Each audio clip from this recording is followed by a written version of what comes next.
Hey guys, welcome back. This is the day 49 where we are practicing my English for the next 200 days straight. And our today's topic is what happiness means to me. So, before talking about this topic, I would like to tell you with the full happiness and from the bottom of my heart that finally today I have completed all of the tasks that I have to do in the day, and also today I made a small mistake. We cannot call it mistake, but what we can call it, yeah. I lack some in the last portion of the day. Like just right before shooting this video, I was solving the questions of the question bank which I get from my college to score better in the maths.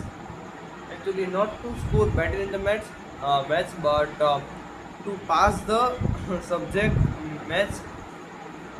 And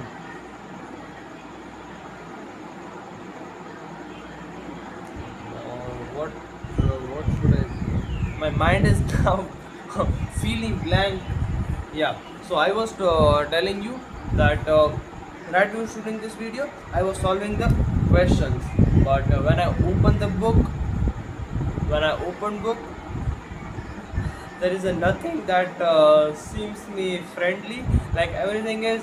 Uh, uh, I was feeling that everything I'm seeing in front of my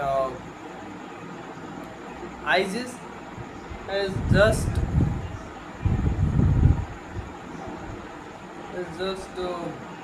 I don't know why I'm not speaking fluently today, but I'm feeling that I'm seeing it for first time. Yeah, that's the thing. And and then whenever I check the book at the time, again I call to my group, my friend, and ask him that, bro, what should I do first? And he said that firstly, you have to choose the chapter. Uh, Let me tell you just all of the things with the example and with the every step that I did. He said, firstly choose the chapter, and I choose the chapter one.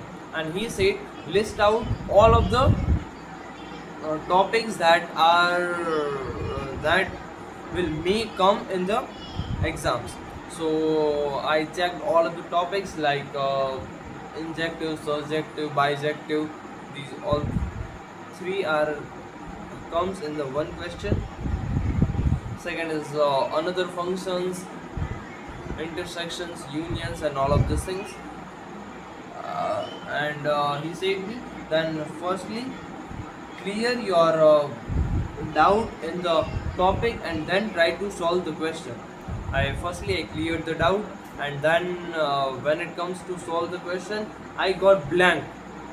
Yeah, literally, because the way a method was explained in the book was really simple with diagram, but when it comes to apply this method in the hard question, it seems like impossible.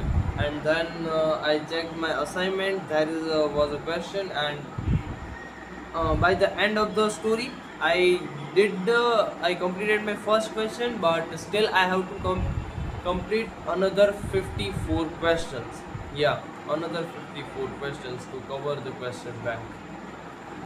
And I decided that right now, because today I had done lots of tasks, I had done lots of work, and I'm really tired.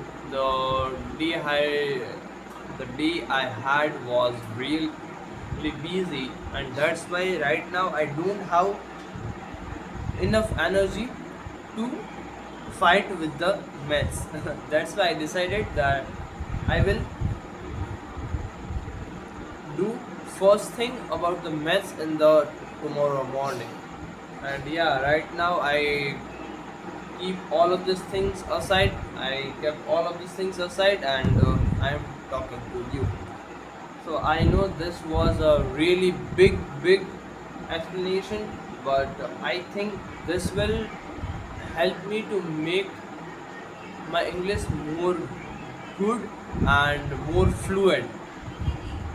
I had listened to somewhere like when you will start expressing situations and experiences in English, your English level will gonna be improved drastically. So yeah, this was the thing that I wanted to tell you, and today is no any more update. Yeah, let's talk about our today's topic. What happiness means to me. As I told you before, nowadays the topics,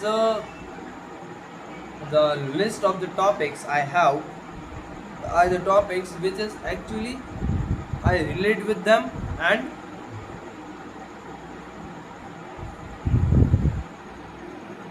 I relate with the topics, and also makes me more happy and makes me more open to talk about the topic.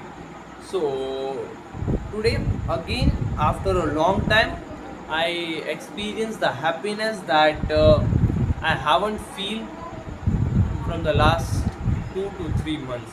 Yeah, because I today I have completed my all of the tasks and I don't have regret before sleeping.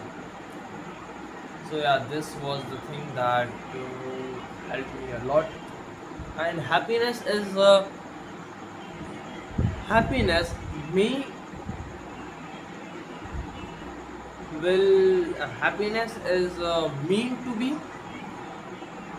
in many ways to many peoples.